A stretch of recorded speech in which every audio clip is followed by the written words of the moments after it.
안녕하세요. 법선택TV 김도인 변호사입니다. 오늘은 사회적으로 많은 문제를 일으키고 이슈가 되고 있는데요. 스토킹 범죄에 대해서 한번 말씀을 드리겠습니다. 과거에는 이러한 스토킹에 대해서 경범죄처벌법에서 지속적 괴롭힘이라는 명목으로 10만 원 이하의 벌금, 구류 또는 과료에 처하였습니다. 그러나 스토킹으로 인해서 많은 사회적 문제가 발생을 하자 2021년 10월 21일 스토킹 범죄의 처벌 등에 관한 법률, 일명 스토킹 처벌법이 시행되었습니다.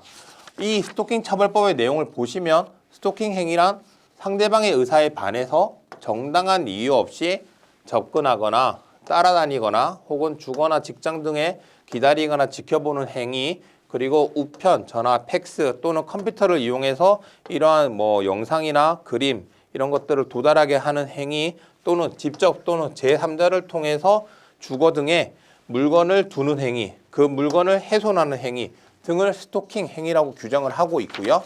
이러한 행위가 지속적 또는 반복적으로 행해지는 경우에는 스토킹 범죄로 보면서 이를 처벌하고 있습니다. 이러한 스토킹 범죄가 이루어지면 사법경찰관은 그 신고를 받고 즉시 현장에 나가서 다음과 같은 조치를 하여야 합니다. 어떤 조치냐면요. 스토킹 행위에 대해서 처벌을 경고하거나 스토킹 행위자와 피해자를 분리하거나 범죄를 수사하거나 또는 피해자 등에 대해서 긴급 응급 조치나 잠정 조치 요청의 절차를 안내하거나 스토킹 피해 관련 상담소나 보호시설에 피해자를 인도하는 조치를 하여야만 합니다. 또한 사법경찰관은 이러한 스토킹 행위가 지속적, 반복적으로 행해질 우려가 있고 스토킹 범죄 예방을 위해서 긴급을 요하는 경우에는 다음과 같은 행위를 할 수가 있습니다. 즉, 스토킹 행위의 상대방이나 그 주거 등으로부터 100m 이내 접근 금지를 할 수가 있고요. 스토킹 행위의 상대방에 대해서 전기통신을 이용한 접근 금지를 하도록 명할 수 있습니다. 한편 검사 역시 스토킹 범죄가 재발될 우려가 있는 경우에는 잠정 조치를 할 수가 있는데요. 이 잠정 조치의 내용을 보면 서면 경고를 할 수가 있고요. 주거 등으로부터 100m 이내 접근 금지 또는 전기통신을 이용한 접근 금지, 그리고 유치장, 구치소에 유치를 할 수 있으며 이러한 잠정 조치는 병가될 수 있습니다. 이러한 잠정 조치를 위반하게 되는 경우에도 처벌을 받게 되는데요. 2년 이하의 징역 또는 2천만 원 이하의 벌금에 처해지게 됩니다. 한편 스토킹 범죄를 저지른 사람의 경우에는 3년 이하의 징역 또는 3천만 원 이하의 벌금에 처해지게 되고요. 흉기 또는 위험한 물건을 이용한 경우에는 5년 이하 징역 또는 5천만 원 이하의 벌금에 처해지게 됩니다.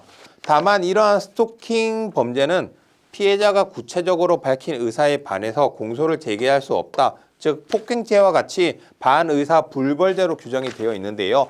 이에 대해서 2차 가해가 발생할 수 있다는 문제점이 지적되고 있습니다.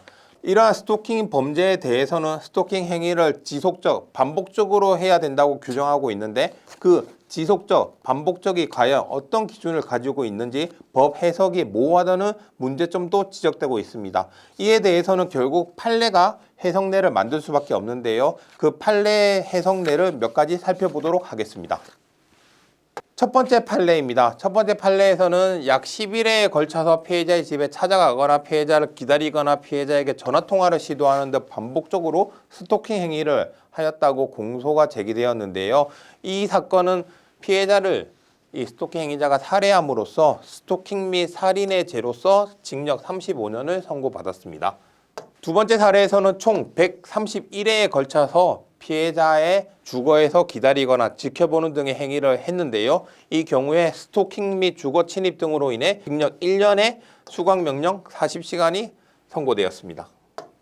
이 사례에서도 스토킹 행위자가 총 64회에 걸쳐서 피해자의 휴대전화로 전화를 거는 등의 스토킹 행위를 했고요. 그 이후에 폭행 등이 있어서 징역 1년 6월 그리고 이수명령 40시간이 선고되었습니다. 한편 피해자를 만나기 위해서 피해자의 집 공동현관문 벨을 수에 누르고 피해자의 주거지 현관문 앞까지 들어가서 그 앞에 꽃다발을 두고 간 경우에 스토킹 및 잠정조치 위반으로 징역 10개월이 선고된 사례도 있고요. 피해자에게 사랑한다고 옥상에서 고함치고 출근하는 피해자를 따라다니고 그리고 카톡 메시지를 보내고 편지를 보낸 경우에도 스토킹 및 주거 침입으로 징역 8월이 선고된 경우가 있습니다. 또한 잠정조치 결정을 받은 이후에 문자 메시지를 또 전송을 했고요.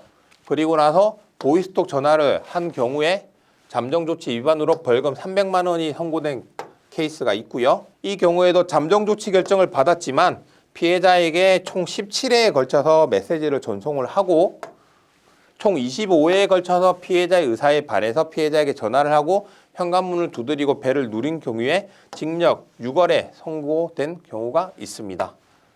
다만 말씀드린 대로 이 스토킹 처벌법에 나오는 스토킹 범죄는 반의사 불벌죄로 규정이 되어 있는데요.